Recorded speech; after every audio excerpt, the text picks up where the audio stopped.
Good morning.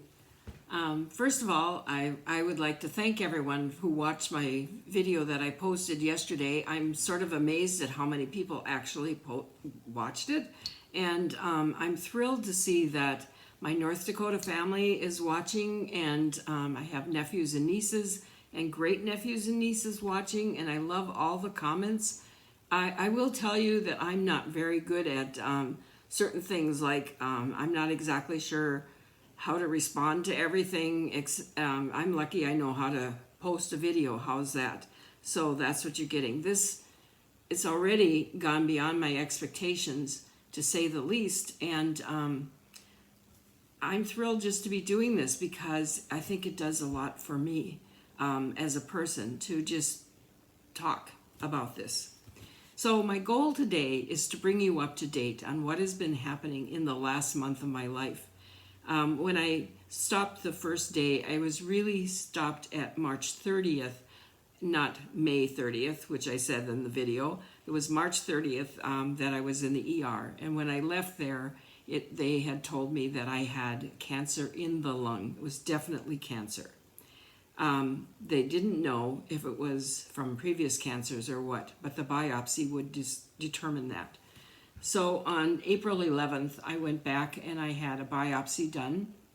And that was an interesting process, to say the least, because you get underneath the CT scanner and they find where the mass is, and they put like a grid on your chest so that that's where it's located. And it's pretty high up. I was like pretty amazed. It's like right here, So anyway,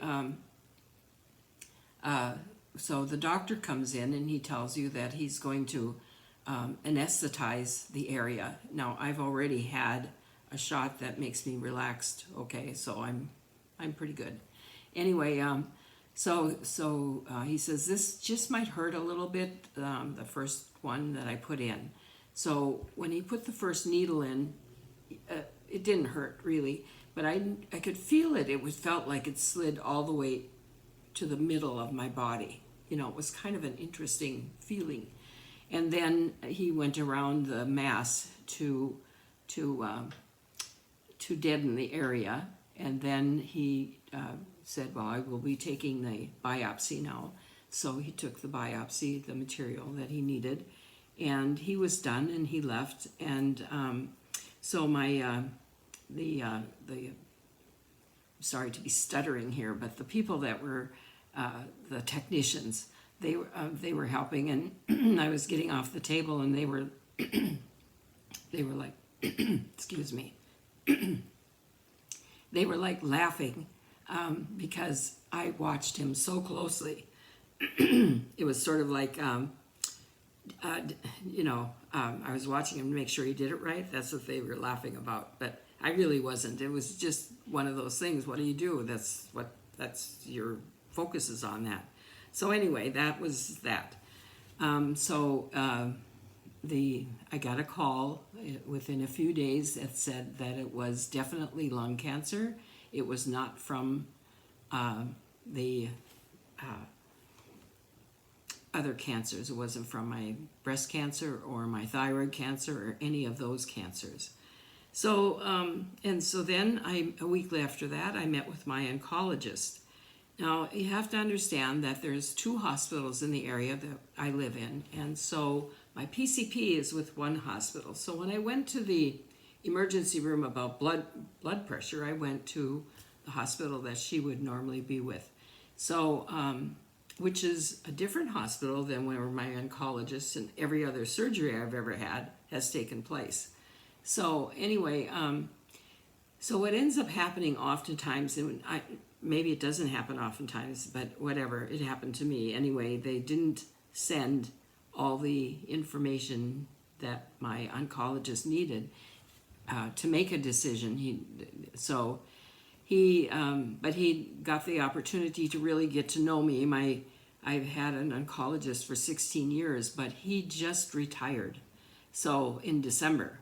And so this guy is new to me. So anyway, so we had a chance to go through my medical history, et cetera, et cetera.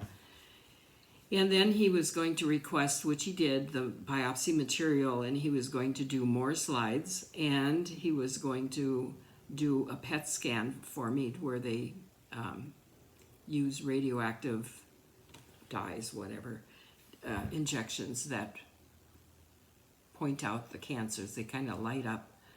So, on April 28th, I had the PET scan.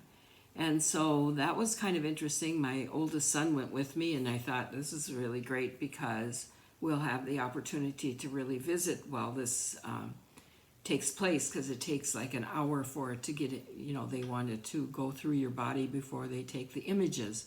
So I thought, oh, this is good. But of course, you know what happens. You go into a room because now you're getting a radioactive substance.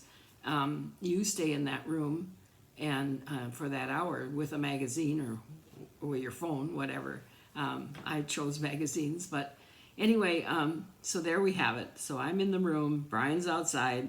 That's the way it goes. And so we didn't have that opportunity, but we did have a chance to visit on the way to the hospital and on the way home from the hospital. So that was really good. So, and that was, you know, it's just a scan. It's not a big deal. You go in, do your thing, lay down. Takes about 15 minutes and it's done. So 2 days later, then I met with my oncologist, and I knew now would be the time that I actually can make a decision. So somehow or other over the years, I had learned that if you can't make a decision about something, you need to table it, lay it aside, and not think about it as best you can, because you can't worry about it. It's not worth it. It takes too much energy, and there's nothing you can do. So I was really excited to think that, well, guess what? I'm going to be able to make a decision. Terrific. So we get there, and of course, he immediately shows me the images, which are kind of interesting. They show it from the top down, and the machine just goes down like this, okay? And you see it, you know, like the images were taken from about this part of my body to mid-thigh. So it goes through that whole center mass. So the first thing that we saw was right here on my left clavicle. One of my lymph nodes was involved immediately. And then you saw the mass further down, which is about 1.5 inches, and it's oblong. And then kind of across from that, in the area of your chest, I had 2 more lymph nodes that were involved. So that kind of says it all, doesn't it? So anyway, and there was nothing else in my body. So that was a real plus, actually. And so, you know, he wanted to, I asked him if I needed to make any kind of decisions today, or is it something I could wait with, or whatever. And he said, well, we really need to, he told me what my options are. You know, I really don't have the option at this time anyway for surgery, because they would have to take the whole lung. And